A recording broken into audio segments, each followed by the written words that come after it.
एक मन्नू नाम का लड़का रहा करता था और वह गरीब था। उसके पास ना ही तो रहने के लिए घर था और ना ही उसके माता पिता थे। वह बस एक वृक्ष के नीचे बैठा रहता था जिसके नीचे उसे छाया मिलती थी। वह इसी आशा में रहता कि कोई गांव वाला उसकी मदद करेगा या तो उसे कोई खाने के लिए खाना देगा।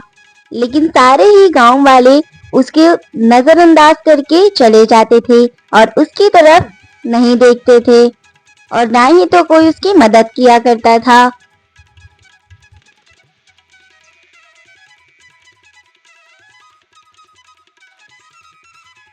वह सोचता रहता कि कोई उसकी मदद कर दे। फिर एक दिन वह सोचता है और कहता है, ये गांव वाले तो गंदा मेरी मदद भी नहीं कर सकते। ये खाने के लिए मुझे खाना भी नहीं दे सकते क्या? के सारे लोग रहते हैं गांव में, तब भी कोई मेरी मदद नहीं कर सकता। कोई तो मेरी मदद कर दो। ए भगवान, आप ही मेरी मदद कर दो।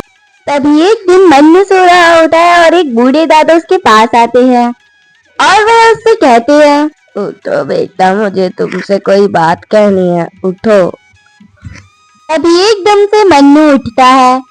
बेटा, तुम अकेले यहाँ पे क्यों लेटे थे? जाओ घर जाओ अपने, तुम्हारे माता पिता इंतजार कर रहे होंगे और बहुत चिंता कर रहे होंगे तुम्हारी। अपने घर जाओ। दादाजी, मेरा कोई घर नहीं है, जहाँ पे मैं अकेला ही रहता हूँ।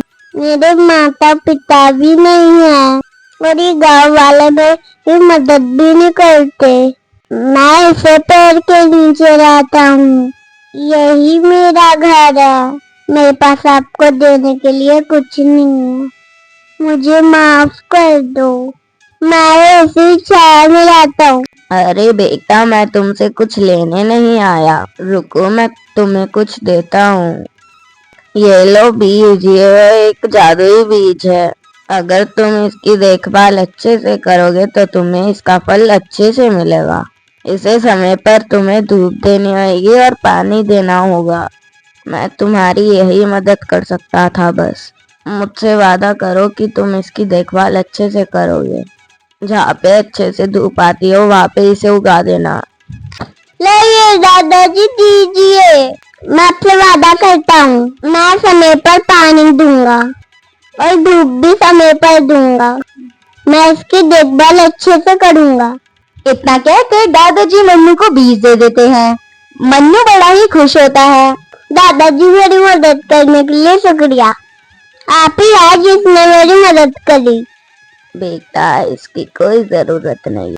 हाँ, लेकिन एक बात याद रखना, मैं 2 साल बाद फिर आऊंगा इस पौधे को देखने। इसकी अच्छे से देखरेख करना।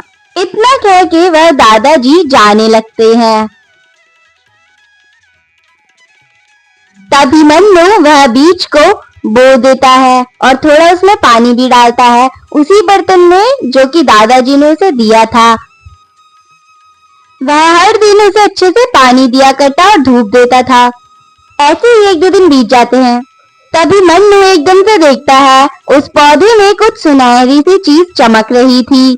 मन्नू उस पौधे के पास जाता है उस पौधे को देखने के लिए। वह देखता है वह पत्तियां तो सोने की थी। जहाँ दूसरे पौधों की पत्तियां हरी होती है, यह सोने की पत्तियां थी। वह सोचता है दादाजी ने सही कहा था, यह पौधा जादुई है। उसे बड़ा ही खुशी होती है कि अब उसके पास थोड़े पैसे आएंगे।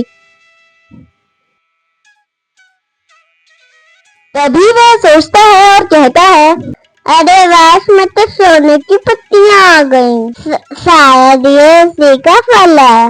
मैंने इस पौधे की अच्छे से देखभाल करी, अभी तो इसमें सोने की पत्तियां आ गई। मैं इससे गरीबों की मदद कर सकता हूँ और अपनी भी।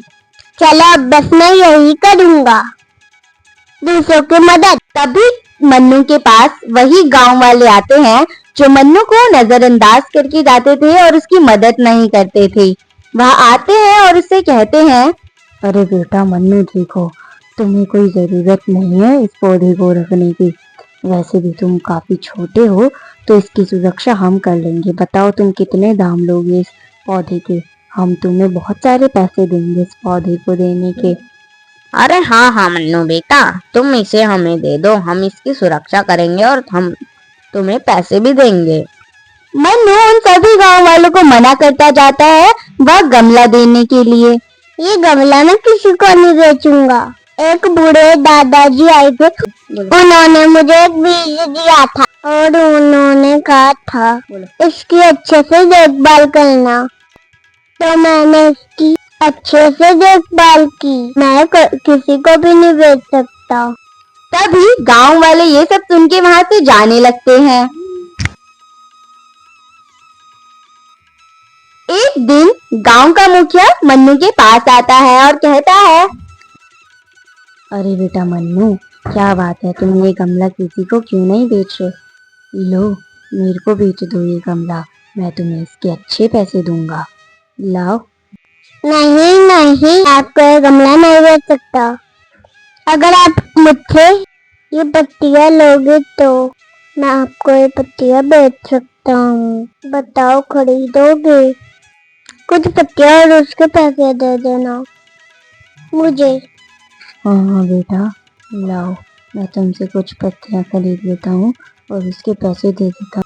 इतना कहकर मन्नू मुखिया को कुछ पत्तियां दे देता है। मुखिया मन्नू से पत्तियां लेता है और उसे उसके पैसे दे देता है। शुक्रिया मुखिया जी। फिर मुखिया जी वहां से जाने लगते हैं। मन्नू उन पैसों को कुछ बूढ़ों को दे देता है और उनकी मदद करता है और कुछ छोटे बच्चों को दे देता है। मन्नू थोड़े पैसों से अपने लिए घर भी बनवाता है जो कि 2 मंजिला होता है और वह काफी आलीशान घर होता है, अंदर से भी और बाहर से भी।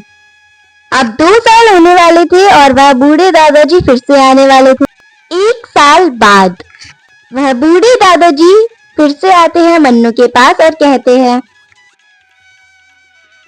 बेटा तुम मुझे पहचानते हो? याद है मैं कौन हूँ? हाँ हाँ, मैं पहचानता हूँ बूढ़े दादाजी।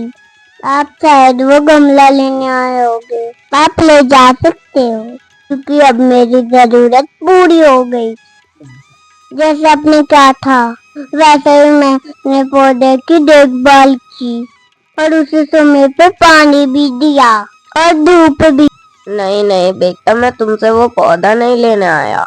मैं तो बस इतना बताने आया हूँ कि वह पौधा जादुई नहीं था, तुम्हारी मेहनत जादुई थी। तुमने उसकी अच्छे से देखभाल की, 2 साल तक इसका ही फल था। इस पौधे को अपने पास ही रखो, यह तुम्हारी ईमानदारी का फल है। और खुश रहो, मेरा यही आशीर्वाद है कि तुम इस पौधे को अपने पास ही रखो, क्योंकि इस बीज की तुमने अच्छे से देखभाल करी है और मैं जानता हूँ तुमने इससे गरीबों की भी मदद करी है। इतना कहकर वह बूढ़े दादाजी वहां से जाने लगते हैं। अब मन्नू अच्छे से रहता था और वह अब पढ़ता भी था। अब मन्नू को एक बात समझ आ जाती है कि मेहनत, धैर्य और दयालुता इंसान को महान बना देती है। यही इस कहानी की सीख थी।